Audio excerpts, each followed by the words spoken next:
Welcome back to iSmart మన వంట. ఇస్మార్ట్ మన వంటలో ఈరోజు మునగాకుతో ఒక మంచి రెసిపీ చూపిస్తాను. ముందుగా కడాయి పెట్టి అందులో ఆయిల్ వేసుకుని జీలకర్ర కూడా వేసి వేయించుకున్న తర్వాత కట్ చేసిన ఉల్లిపాయ పచ్చిమిరపకాయ ముక్కలు వేసుకోవాలి. నేనైతే ఒక పెద్ద ఉల్లిపాయ తీసుకున్నాను, 3 పచ్చిమిరపకాయలు తీసుకుని వేయించుకోవాలండి. ఇప్పుడు కొద్దిగా కరివేపాకు కూడా వేసి వేయించుకోవాలి.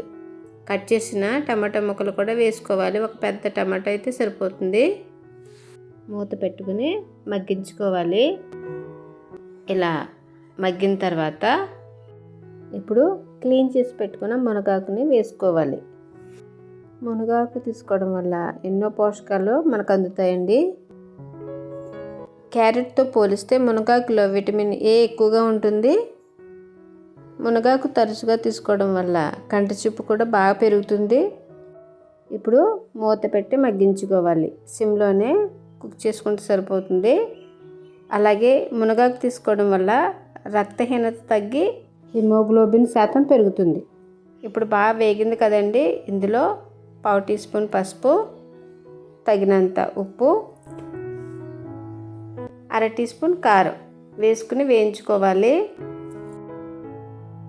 ఒకసారి బాగా కలుపుకోవాలి. ఇలా కలుపుకొని మూత పెట్టి ఒక 2 మినిట్స్ మగ్గించుకుంటే సరిపోతుందండి. ఇప్పుడు ఎగ్స్ వేసుకోవాలి.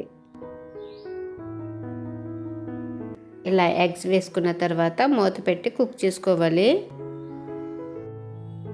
ఇప్పుడు నెమ్మదిగా ఒకసారి తిప్పుకోవాలి. ఈ రెసిపీ మీరు కూడా ట్రై చేయండి. చాలా అంటే చాలా బాగుంటుందని పిల్లలు అయితే చాలా ఇష్టంగా తింటారు.